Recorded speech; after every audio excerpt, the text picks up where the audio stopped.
Assalamualaikum warahmatullahi wabarakatuh. Selamat berjumpa semuanya. Pada kesempatan ini saya akan membawakan topik teori belajar. Belajar dalam kajian psikologi pendidikan sebagai suatu topik bahasan yang penting, bahkan dalam ilmu psikologi secara umum, aktivitas belajar mendapatkan perhatian yang sangat penting sebagai bagian dari ilmu psikologi. Ada pula yang mendefinisikan psikologi adalah sebagai ilmu yang mempelajari aspek aktivitas belajar manusia. Dari sini kita dapat memahami bahwa aktivitas belajar pada manusia adalah bagian dari kajian disiplin ilmu psikologi yang sangat penting, yang sangat urgen, dan tentunya sangat terkait dengan pembahasan topik mata kuliah psikologi pendidikan. Baik, saudara-saudari sekalian, dalam ilmu psikologi pendidikan terdapat bermacam-macam aliran yang mempelajari ataupun terdapat bermacam-macam aliran teori belajar.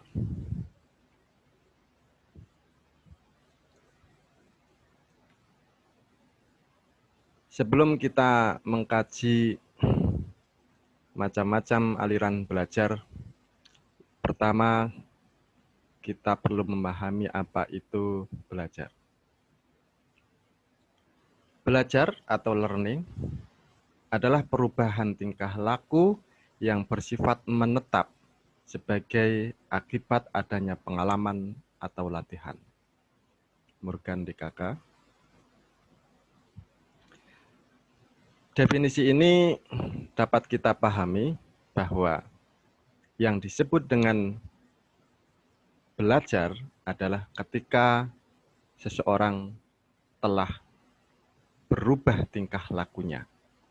Yang mana perubahan tingkah lakunya itu adalah sebagai akibat atau dampak dari pengalaman atau latihan. Berarti ketika seseorang walaupun telah mengikuti latihan atau sudah berpengalaman tetapi tidak ada perubahan terhadap tingkah lakunya, maka dia itu belum belajar. Elemen-elemen dalam belajar yang pertama adanya perubahan tingkah laku, ya. Seorang itu belajar ketika telah terjadi perubahan tingkah laku. Kemudian yang kedua, perubahan tersebut disebabkan oleh adanya pengalaman atau latihan, bukan karena kematangan usia atau perkembangan. Jadi perubahan itu disebabkan oleh pengalaman atau latihan, bukan karena memang telah matang dari segi perkembangan kognitifnya atau motoriknya. Kemudian yang ketiga, perubahan tersebut bersifat menetap atau berjangka relatif lama.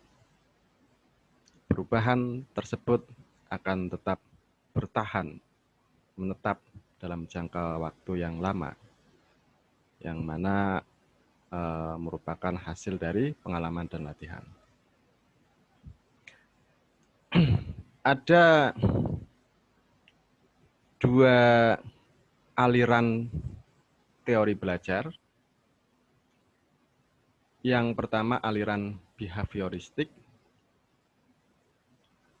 Aliran behavioristik diantaranya ada dua teori, yaitu teori classical conditioning dan operant conditioning. Aliran teori belajar yang kedua adalah aliran kognitif. Di antaranya adalah teori Jean Piaget, Gestalt, dan pemrosesan informasi. Dalam kesempatan ini kita akan membahas teori-teori ini. Walaupun tentunya masih banyak teori-teori selain ini, namun tentunya tidak cukup waktu untuk mengkajinya dalam satu kesempatan ini. Aliran teori yang pertama dalam teori belajar adalah teori belajar behavioristik. Aliran teori belajar behavioristik mempunyai pandangan atau asumsi bahwa manusia dipandang sebagai organisme yang pasif. Perilaku manusia dikuasai oleh stimulus yang ada di lingkungannya.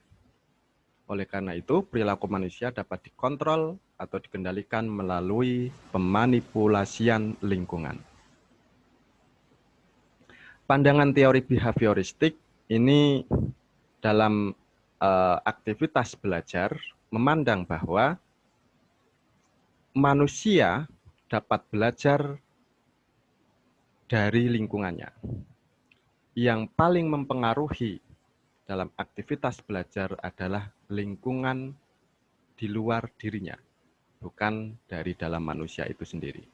Oleh karenanya, lingkungan akan membentuk manusia dalam proses belajarnya. Atau proses belajar manusia dibentuk oleh lingkungannya.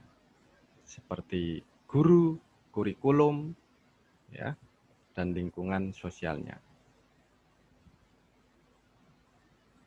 Asumsi ini menjadi landasan yang penting tentunya dalam pelaksanaan pendidikan yang tersistem, di mana dalam sistem pendidikan melibatkan lingkungan luar yang dibutuhkan dalam proses belajar peserta didik misalkan, di mana dalam aktivitas dalam pendidikan telah dirumuskan kurikulumnya, kemudian telah distandarkan kualitas dan kualifikasi pendidiknya, sarana prasarananya, dan lain sebagainya.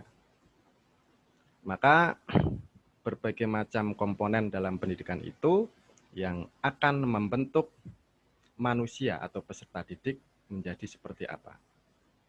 Kurikulum dan pendidik yang tersedia dalam suatu sistem pendidikan akan menjadikan peserta didik sesuai dengan yang telah diskenariokan.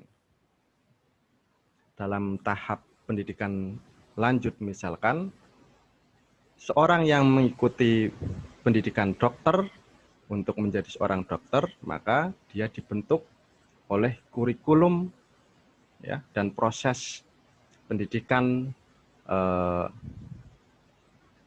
mata kuliah disiplin ilmu kedokteran.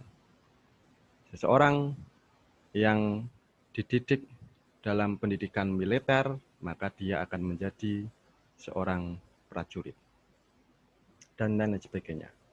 Itu dapat kita gambarkan bagaimana lingkungan luar akan membentuk peserta didik ataupun manusia sebagaimana lingkungan tersebut telah diskenariokan.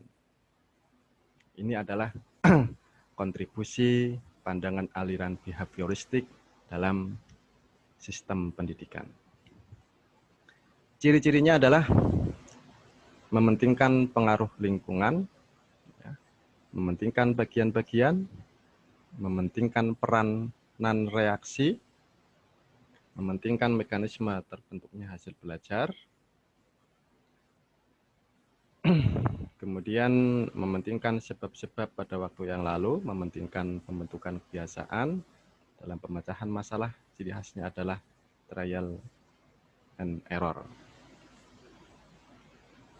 Selanjutnya, dalam aliran teori behavioristik, ada dua teori khusus di dalamnya. Yang pertama adalah classical conditioning dengan penemu tokohnya Ivan Pavlov pada tahun 1849 sampai 1936 ya masa hidupnya. Teori ini dimunculkan dengan percobaan seekor anjing dimasukkan ke dalam ruangan khusus atau lab, kemudian diukur jumlah air liur yang dikeluarkan dengan dibunyikan bel. Saya ingin menjelaskan lebih sederhana bahwa teori classical conditioning ini menjadi teori yang memberikan kontribusi terhadap proses pembelajaran dengan metode pembiasaan. Ivan Pavlov melakukan suatu eksperimen di mana seekor anjing dimasukkan ke dalam ruangan, kemudian dilakukan suatu kebiasaan atau diamati suatu kebiasaan bahwa ketika anjing akan diberikan makanan, pasti akan keluar air liurnya. Maka dapat disimpulkan bahwa makanan sebagai stimulus yang memberikan reaksi pada anjing tersebut mengeluarkan air liurnya. Air liur anjing sebagai suatu perilaku yang merupakan reaksi atas stimulus makanan. Kemudian Pavlov melakukan eksperimen dengan membunyikan bel atau lonceng setiap kali anjing tersebut akan diberikan makanan. Anjing pada jam yang akan diberikan makanan, dibunyikan lonceng, kemudian diberikan makanan. Diulangi secara berkali-kali, sehingga kemudian reaksi anjing tersebut terhadap makanan ini telah berpindah kepada bel atau lonceng. Artinya bahwa kemudian anjing tersebut akan keluar air liurnya ketika dibunyikan bel atau lonceng, walaupun mungkin tidak diberikan makanan. Nah, ini adalah sebagai suatu pelajaran yang dapat diambil bahwa manusia dapat dikondisikan ya dengan menggunakan rangsangan ataupun stimulus ya yang berfungsi untuk mengkondisikan manusia itu. Yang mana kemudian dapat dijadikan sebagai alat untuk memberikan kebiasaan dari anjing tersebut ya, dan hasil temuannya tentunya tidak hanya untuk kepentingan hewan tersebut, tetapi juga untuk manusia. Nah, makanya ketika dibunyikan lonceng keluar air liur ya, padahal tidak diberikan roti misalkan ya, artinya kita bisa memahami bahwa anjing itu akan tahu bahwa ketika dibunyikan lonceng itu sebenarnya akan diberikan roti. Nah, misalkan dalam kegiatan pendidikan, maka kita bisa contohkan ya bahwa ketika anak-anak setiap pagi itu diminta untuk masuk kelas dan bersalaman dengan gurunya misalkan, kemudian sebelum dimulai pelajaran diminta untuk berdoa terlebih dahulu. Ketika itu dilakukan secara terus-menerus, maka pada waktu-waktu yang telah ditentukan ya, itu juga akan dilakukan secara otomatis oleh peserta didik. Kemudian yang kedua adalah teori instrumen atau operan conditioning. Nah, teori operan conditioning atau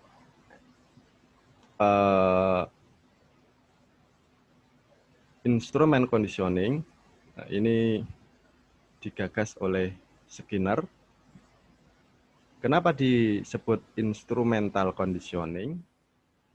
Karena tingkah laku yang muncul atau dilakukan merupakan usaha untuk mendapatkan reinforcement, ya, sehingga tingkah laku tersebut di masa yang akan datang akan diulangi lagi. Nah, teori instrumental conditioning ini mempunyai pandangan bahwa untuk mengkondisikan manusia, maka membutuhkan instrumen atau membutuhkan media, di mana instrumen itu menjadi alat atau media yang membuat tingkah laku manusia tersebut dilakukan. Bahwa seseorang ketika melakukan sesuatu itu ada motifnya.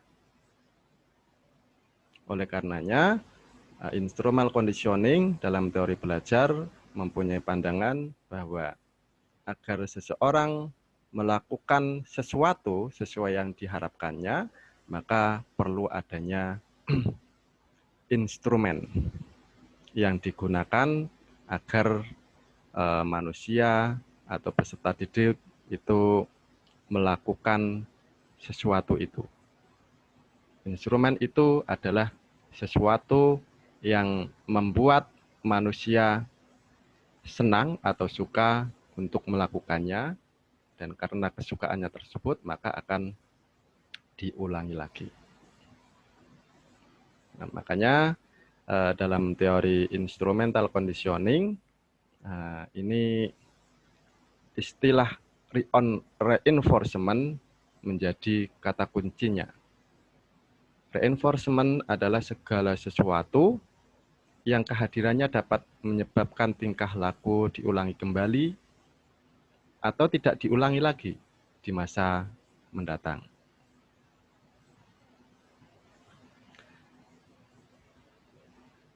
Dalam konteks pembelajaran, maka kita misalkan mengenal adanya reward and punishment atau hukuman atau sanksi atau hukuman dan hadiah, yang mana itu menjadi motivasi seseorang untuk melakukan atau tidak melakukan sesuatu. Itu adalah kontribusi dari teori instrumental conditioning.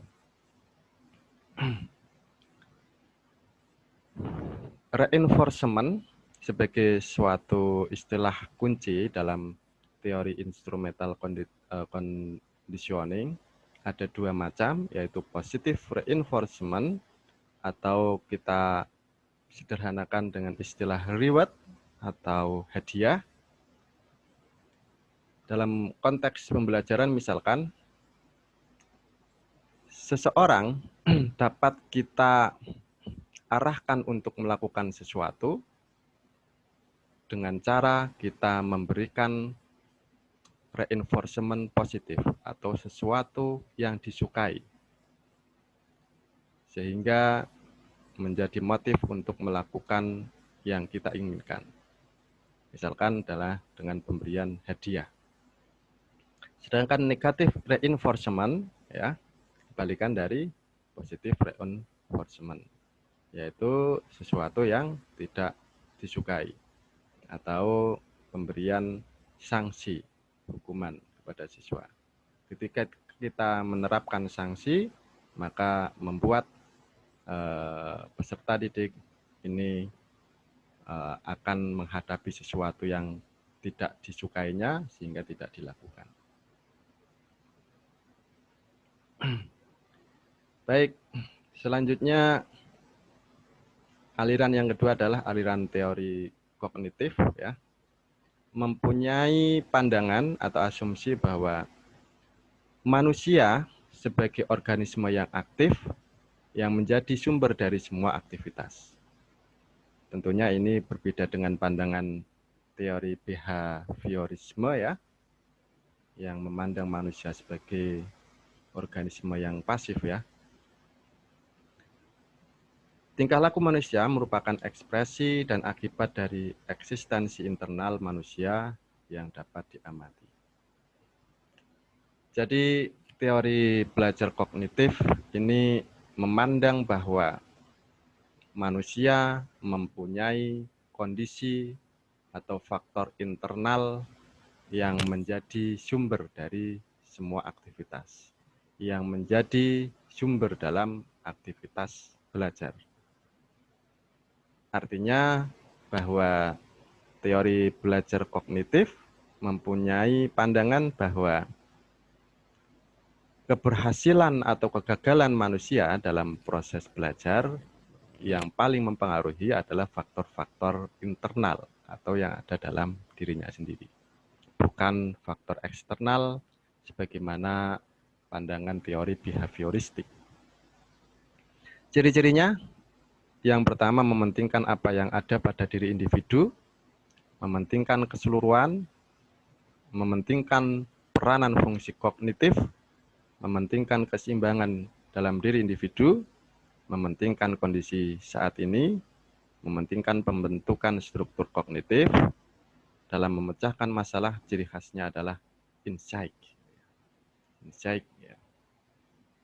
Insight itu adalah proses penemuan yang terjadi dalam aktivitas berpikir dalam struktur kognisi manusia, bukan atas faktor lingkungannya.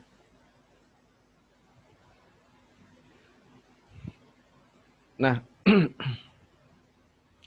teori kognisi yang pertama tokoh penggagasnya adalah Jean Piaget yang mempunyai pandangan bahwa pengetahuan adalah interaksi yang terus-menerus antara individu dengan lingkungan. Fokus perkembangan kognitif Piaget adalah perkembangan secara alami, pikiran pembelajaran mulai anak-anak sampai dewasa.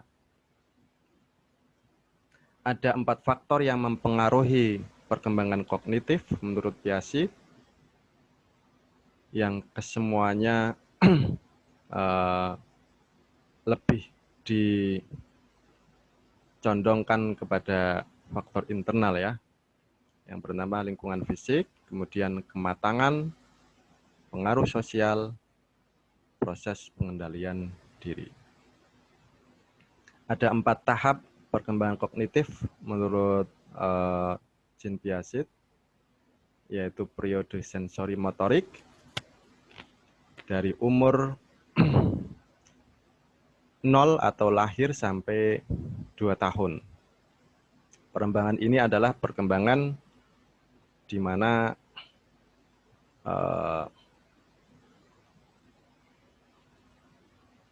manusia pada tahap sensori motorik baru dapat menggunakan sensor-sensor organ tubuhnya untuk mengindra dan mempersepsi lingkungan luarnya.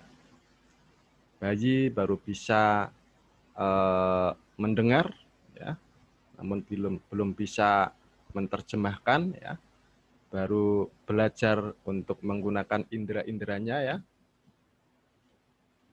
Kemudian periode yang kedua, periode praoperasional, umur 2 atau 3 tahun sampai 7 sampai 8 tahun. Ini adalah tahap representasi atau pemaknaan kembali terhadap apa yang dilihat di lingkungan sekitarnya. Pada tahap ini manusia ya, atau anak-anak pada usia praoperasional memiliki karakteristik belajar mencontoh atau menirukan apa yang dilihatnya. Belajar untuk menggambar apa yang dilihatnya, belajar untuk menirukan apa yang dilihatnya, ya, belajar untuk memperagakan kembali apa yang dilihatnya.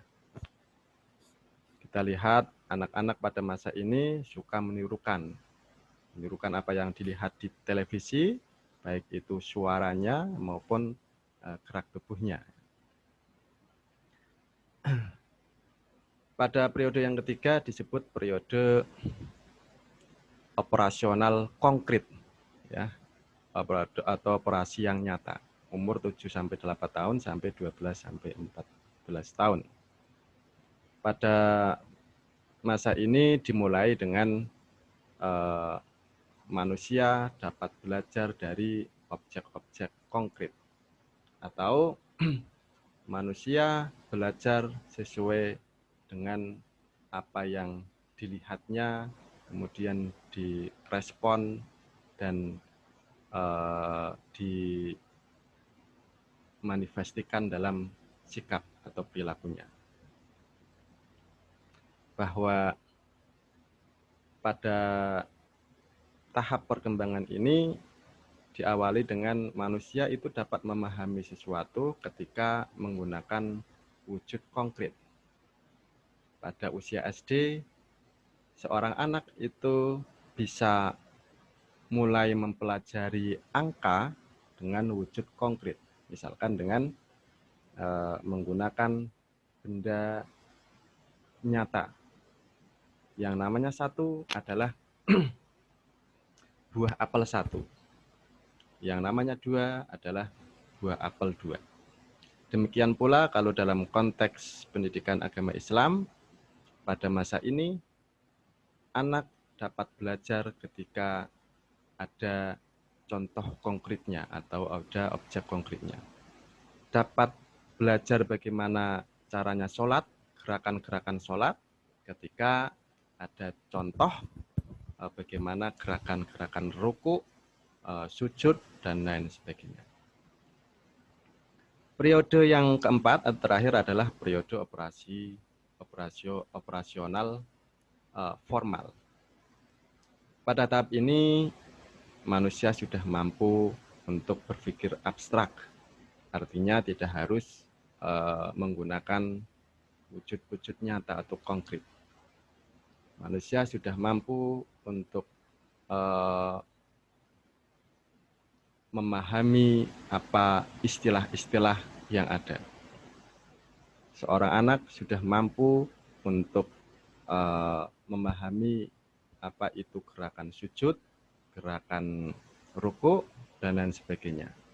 Sudah mampu memahami simbol-simbol yang dapat direpresentasikan atau dapat diimplementasikan dalam perilaku-perilaku. Misalkan ketika diminta untuk sujud, untuk ruku, untuk membaca berbagai macam surat, maka dengan kode-kode tersebut saja, maka sudah mampu melakukan instruksi-instruksi itu. Ya, sudah mampu untuk berpikir abstrak sampai kepada tingkatan berpikir abstrak yang lebih tinggi lagi.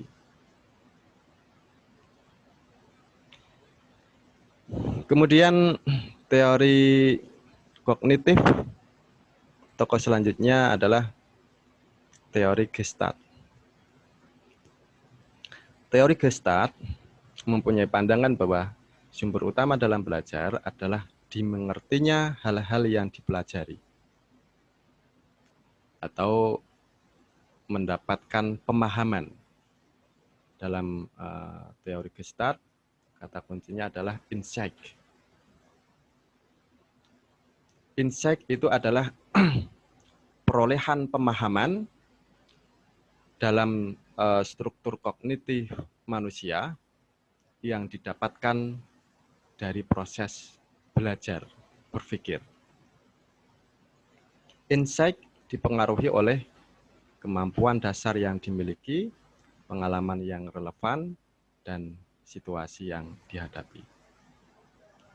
Kemampuan dasar yang dimiliki tentunya berkaitan dengan kecerdasan ya, ataupun intelijensi, motivasi. Ya. Kemudian pengalaman yang relevan terkait dengan aktivitas-aktivitas atau fenomena yang pernah dialami, jam terbang, kemudian situasi yang dihadapi.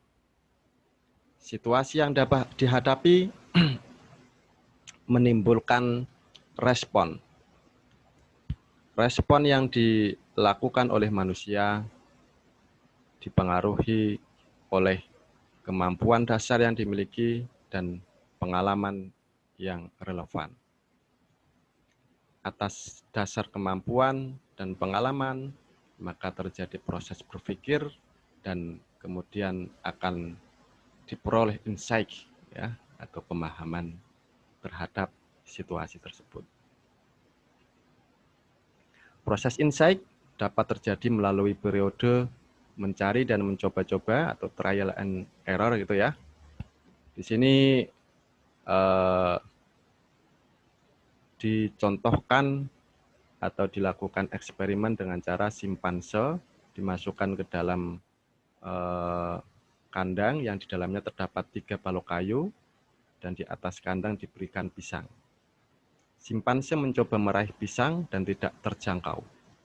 Dari proses itu simpanse memahami hubungan dia, balok, dan pisang sehingga kemudian simpanse ini bisa menyusun balok-balok agar bisa meraih pisang itu.